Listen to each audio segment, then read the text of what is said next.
the national living wage increasing by £1,400. That's a pay rise for millions of workers.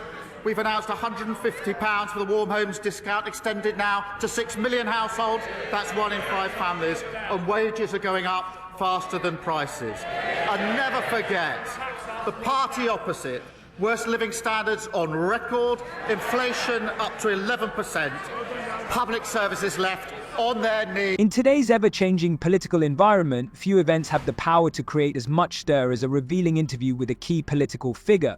This was exactly what unfolded when Keir Starmer, the leader of the UK Labour Party, was put under the spotlight by an interviewer regarding the government's recent spring budget and its promises. The atmosphere was charged with tension as Starmer faced the very issue that had sparked widespread debate: the government's claim that Britons would be £500 sterling better off by the year's end. Initially presented as a lifeline for struggling families, this promise quickly descended into controversy when it became clear that the reality fell far short of the expectation. Starmer, who is typically composed, was forced into a defensive position as the interviewer relentlessly pointed out the contradictions between the government's claims and the financial struggles of everyday citizens. The crux of the controversy stemmed from the spring budget, which had touted the £500 sterling increase as evidence of the government's efforts to enhance the living standards of the public. The Labour Party in particular had made this pledge a cornerstone of their campaign, framing it as a triumph for the working class. However, upon closer scrutiny by economic experts, the promise of £500 sterling quickly turned into a mirage. Rather than being the solution to financial distress, it was revealed as an empty promise that did little to address the growing economic pressures faced by most Britons. The interviewer wasted no time in pointing out this discrepancy, highlighting the vast gap between the government's projections and the harsh reality that many people would actually feel worse off before any potential improvement could be felt. This moment of reckoning served as a pivotal point in the interview. As the conversation unfolded, Starmer, visibly rattled, tried to defend his position by referencing other government measures, such as the national living wage increase and the reduction of interest rates. He pointed to these as proof that the government was committed to easing financial burdens. But as he spoke, the inconsistencies in his narrative became increasingly apparent. What was once touted as a series of well-crafted solutions now seemed inadequate in the face of rising inflation, higher taxes, and stagnant wages. Despite his best efforts to refocus the conversation on positive policies, the interviewer kept bringing the discussion back to the central issue: the ever-growing divide between the promises made by politicians and the reality faced by ordinary citizens. Starmer's credibility was on the line, and it was clear that how he handled this challenge would not only shape the public's trust in him, but also impact the future direction of the Labour Party's economic agenda. The government's promise of a £500 sterling financial boost for Britons, presented as part of the spring budget, initially sparked both hope and doubt among the public. At first, it appeared to be a crucial lifeline for families struggling with the rising cost of living. However, as time went on and economic experts delved deeper into the budget's details, the reality behind this pledge began to fall apart.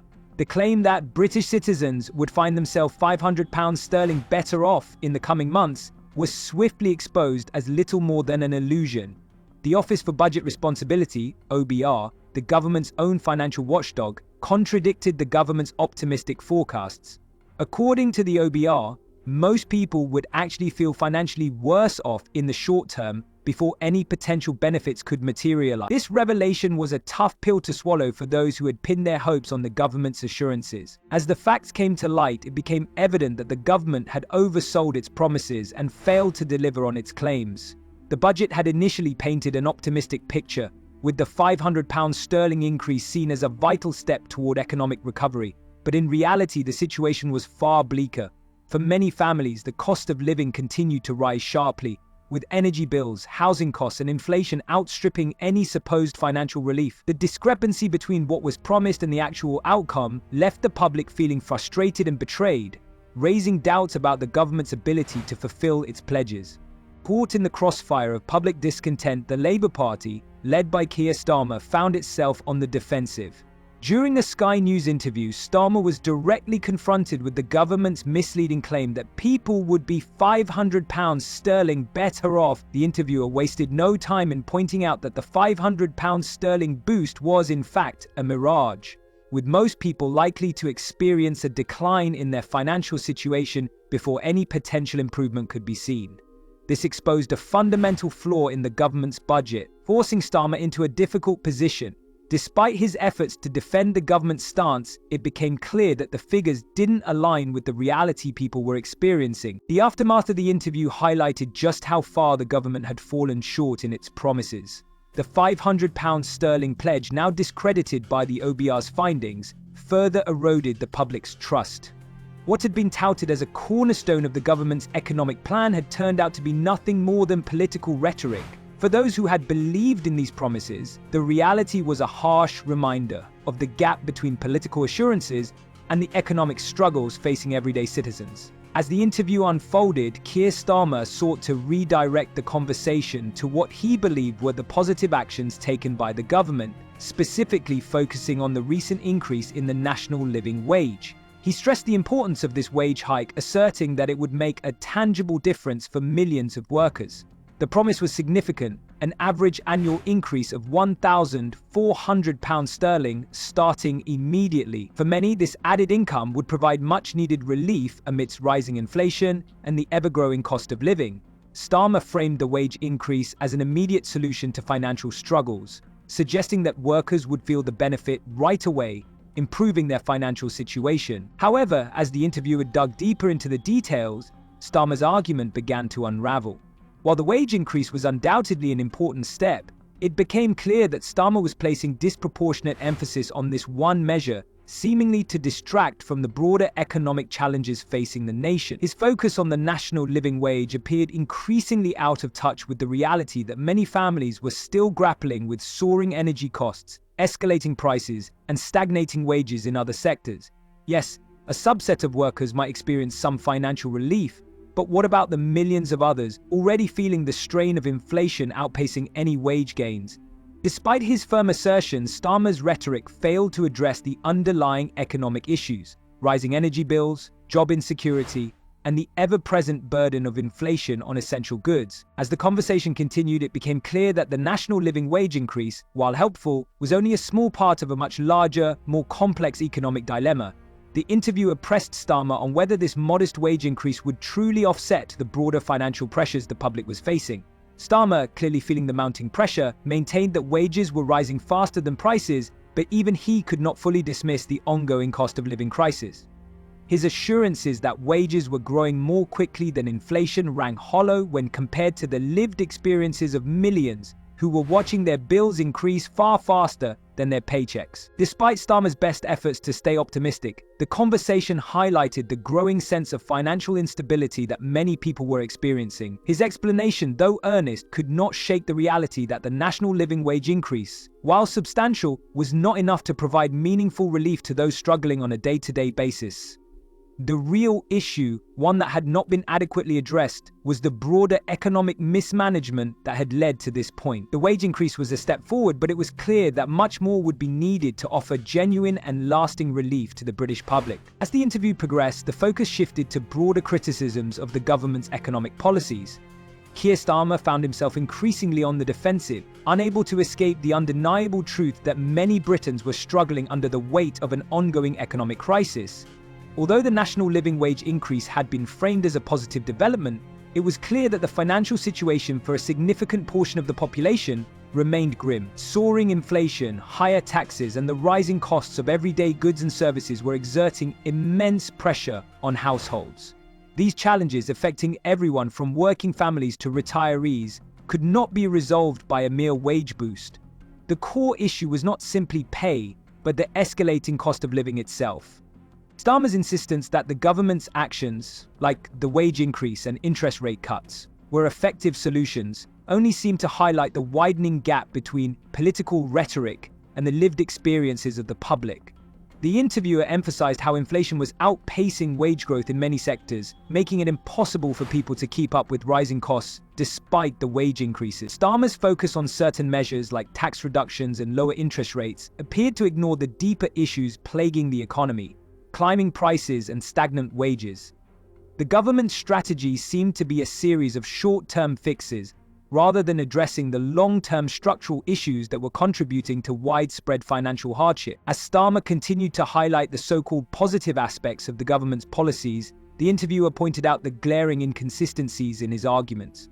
For instance, Starmer's claim that interest rates had been lowered under the Labour government seemed insignificant to those struggling with skyrocketing energy bills and soaring grocery costs. While lower interest rates might have provided some relief to mortgage holders, what about the many families who didn't own homes? For them, the government's policies felt increasingly disconnected from their daily reality. It became clear during the interview that the government's economic mismanagement was more evident than ever.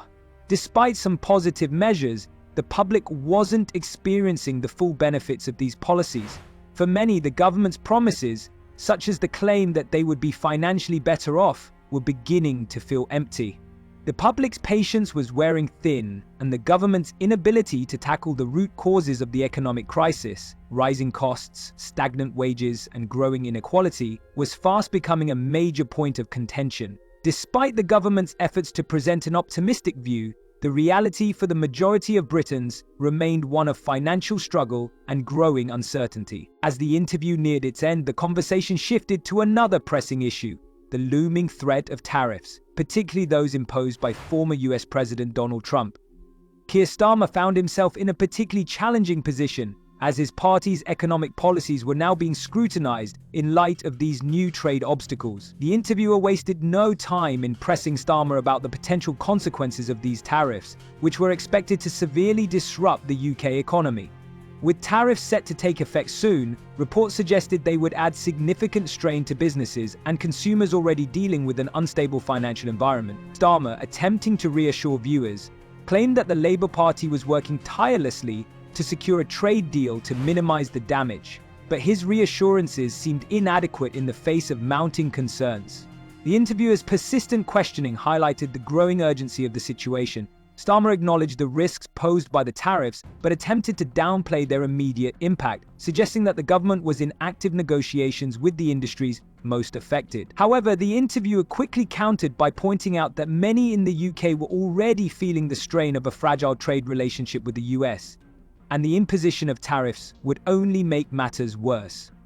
Despite Starmer's well-measured responses, he struggled to address the real anxieties facing those in sectors most vulnerable to the financial pressures these tariffs would create. One of the most difficult moments in the interview occurred when Starmer was asked about his relationship with Donald Trump, the very figure whose policies were directly responsible for the looming tariffs. While it was known that Starmer had worked to maintain a cordial relationship with the US during Trump's presidency, it was clear that the political landscape had shifted. The interviewer questioned whether Starmer felt betrayed by Trump, especially considering the economic consequences of his policies.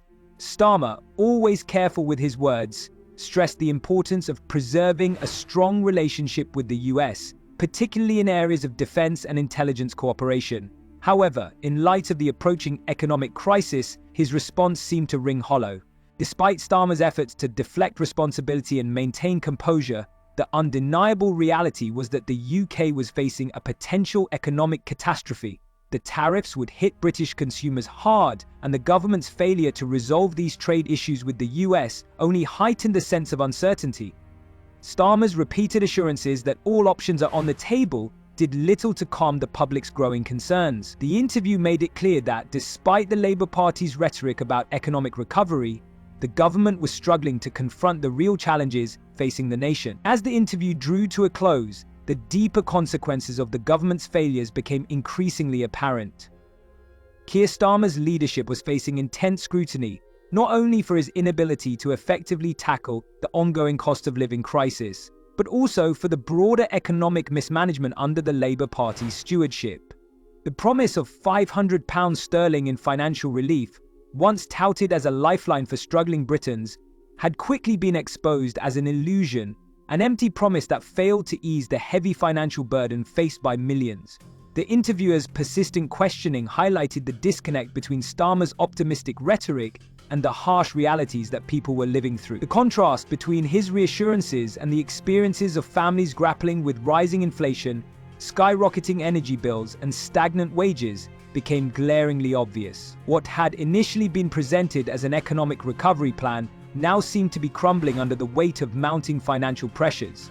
Starmer's focus on isolated measures, such as the national living wage increase, appeared increasingly as a desperate attempt to distract from the more significant underlying crisis. Meanwhile, the looming tariffs threatened to add even more strain to an already fragile economy, serving as a stark reminder of the government's failure to secure crucial trade deals. As Starmer tried to defend his position, it became clear that the Labour Party's promises had not only fallen short, but were now completely unraveling, leaving the public with little confidence in the government's ability to weather the growing storm. See you again.